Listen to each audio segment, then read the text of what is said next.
நமது ஸ்ரீ சங்கரா தொலைக்காட்சியில் சனிப்பெயர்ச்சி 2025 நம்மளுடைய சங்கரா டிவி உங்களுக்காக நேயர்கள் கேட்கக்கூடிய கேள்விகள், ஒவ்வொரு ராசிக்கும் எப்படி இருக்க போது, பொதுவாக இந்த பலன்கள் எப்படி இருக்கும் அப்படிங்கிறதுக்கு நேரடியான ஒரு ஏற்பாடை செய்திருக்கிறார்கள்.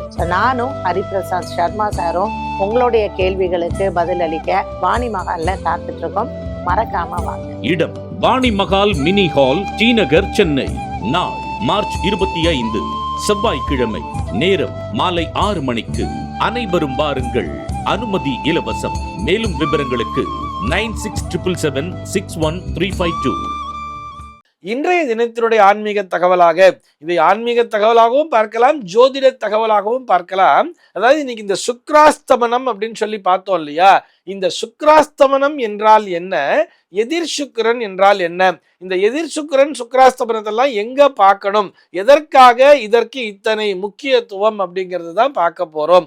அதாவது முதல்ல இந்த சுக்ராஸ்தமனம் அப்படிங்கிற ஒரு விஷயத்திற்குள்ள வரும் பொழுது, அஸ்தமனம் அப்படின்னு சொன்னாலே நமக்கு தெரியும் இல்லையா, மறைந்து போகுதல் அப்படின்னு சொல்றா. எப்படி மறைவார்கள் அப்படின்னு சொன்னா, இந்த சூரியனோடு இவர்கள் நெருங்கும் பொழுது, ஒரே கட்டத்துக்குள்ளேயே இப்ப இந்த சூரியனோட ஒரு சில கிரகங்களை கொடுக்கும் பொழுது பக்கத்துல அப்படின்னு போட்டிருப்பா, இல்லைன்னா அஸ்தமனம் அப்படிங்கிறது இஸ் அப்படிங்கிற மாதிரி கூட மென்ஷன் பண்ணி ஒரு பிராக்கெட்ல கொடுத்துருப்பா தெரியுமா ஜாதகத்துல. ஆக அந்த கிரகங்கள் அந்த இடத்திலே அஸ்தமிக்கிறது என்று பொருள். சூரியனோடு ஒரு நெருக்கத்திலே வரும் பொழுது அப்படின்னு சொல்றார். இதுல ஒவ்வொரு கிரகங்களுக்கும் ஒரு சில டிகிரி அப்படிங்கிறதெல்லாம் கொடுத்துருப்பா. ஆவரேஜா பார்த்தோம்னா ஒரு 10 to 14 டிகிரிக்குள்ள சார் அப்படிங்கிற மாதிரி சொன்னா கூட ஒவ்வொரு கிரகங்களுமே அந்த டிகிரி, அந்த பாகை வித்தியாசம் அப்படிங்கிறது இருக்கும். சூரியனோடு ஒரு 12 டிகிரிக்குள்ளாக சந்திரன் சம்பந்தப்படும் பொழுது சந்திரனுக்குரிய அஸ்தமனம் என்பது நடக்கிறது. அதே மாதிரி செவ்வாயை பொறுத்தவரை ஒரு 17 டிகிரிக்குள்ள, சூரியன்டேந்து ஒரு 17 டிகிரி வித்தியாசத்துக்குள்ள வரும் பொழுது செவ்வாயானவர் அஸ்தமன தோஷத்தையும் பெறுகிறார். அதே மாதிரி புதனை பார்த்தோம்னா 14 டிகிரி அப்படின்னு கொடுத்துருக்கா, குருவை பார்த்தோம்னா 11 டிகிரின்னு கொடுத்துருப்பா. அந்த கணக்கிலே சுக்கிரனை பார்த்தோம்னா 10 டிகிரி வித்தியாசத்துல வரும்பொழுதே, சூரியனுக்கும் சுக்கிரனுக்கும் ஒரு 10 டிகிரி வரும்பொழுது அஸ்தமனம் என்பது தொடங்கி விடுகிறது. அதே மாதிரி சனிக்கு பார்த்தோம்னா 15 டிகிரி அப்படிங்கிற மாதிரி கொடுத்திருப்பார். இப்படி இந்த சுக்கிரனானவர் சூரியன் இருக்கின்ற அந்த பாகையிலிருந்து ஒரு 10 டிகிரி பாகைக்குள்ளாக வரும் பொழுது இந்த அஸ்தமனம் என்பது நடக்கிறது. சரி, இதனால என்ன சார் அப்படின்னு சொல்லி பார்த்தோம்னா, முக்கியமாக குறிப்பாக நம்முடைய அந்த சம்ஸ்காரங்கள்லாம் இருக்கு இல்லையா, உபநயனம் ஆகட்டும், அதே மாதிரி ஒரு கிரகப்பிரவேசம் ஆகட்டும், எதிர் சுக்கிரன் சுக்ராஸ்தமனம் ஆகாது அப்படிங்கிற மாதிரிலாம் கொடுத்திருப்பா. அதே மாதிரி விவாகத்திற்கு கூட கொடுத்திருப்பார்கள்.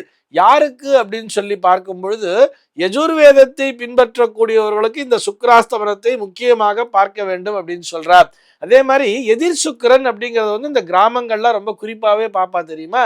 ஒரு பிரயாணம் அப்படின்னு வரும் பொழுதும் சரி, அதே மாதிரி ஒரு கிரகப்பிரவேசம், ஒரு புதுமனை புகுவிழா என்று வரும் பொழுதும் சரி, எப்படி இந்த சூல தோஷம் என்பதை பார்க்கிறார்களோ அதே போல இந்த எதிர் சுக்கிரனுக்கும் முக்கியத்துவம் கொடுக்க வேண்டும் சொல்றார். நிறைய பேர் கிராமத்துல இந்த பெரியவாள்லாம் வந்து கேட்பா, வெள்ளி எங்க இருக்கு, எதிர் வெள்ளி ஆகாதாச்சே, அதனால இந்த திசையை நோக்கி நான் பயணிக்க வேண்டும் அப்படின்னு வரும் பொழுது, இப்ப உதாரணத்திற்கு இன்னைக்கே பார்த்தோம்னா கூட இது நாள் வரை மேற்கு திசையிலே சுக்கிரனானவர் இருந்திருக்கிறார்.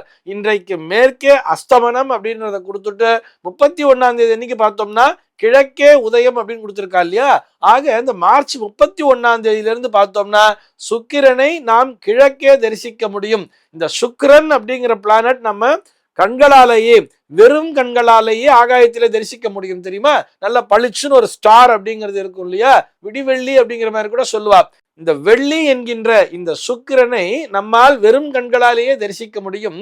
இத்தனை நாட்களாக நாம் மேற்கு திசையிலே பார்த்து வந்திருப்போம்.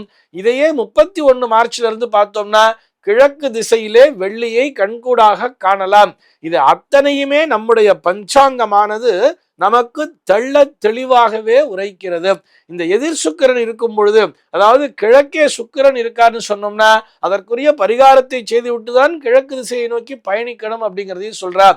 குறிப்பாக இந்த புதுமனை புகுவிழா எல்லாம் செய்யும் பொழுது, அந்த கிரகப்பிரவேசம் அப்படிங்கிறத பண்ணும் பொழுது கிழக்கே வெள்ளி இருக்கிறார் அப்படின்னு சொன்னா மேற்க பார்த்த வாசல் அப்படிங்கிறது இருக்கு இல்லையா, இவர்கள் கிழக்கு நோக்கித்தானே உள்ளே நுழைவார்கள். அதை இந்த காலகட்டத்திலே தவிர்க்க வேண்டியது அப்படிங்கிறதையும் சொல்லி இருக்கார். ஆக இது போன்ற குறிப்புகள் அத்தனையுமே நம்முடைய வாழ்க்கைக்கு மிகவும் தேவையானது.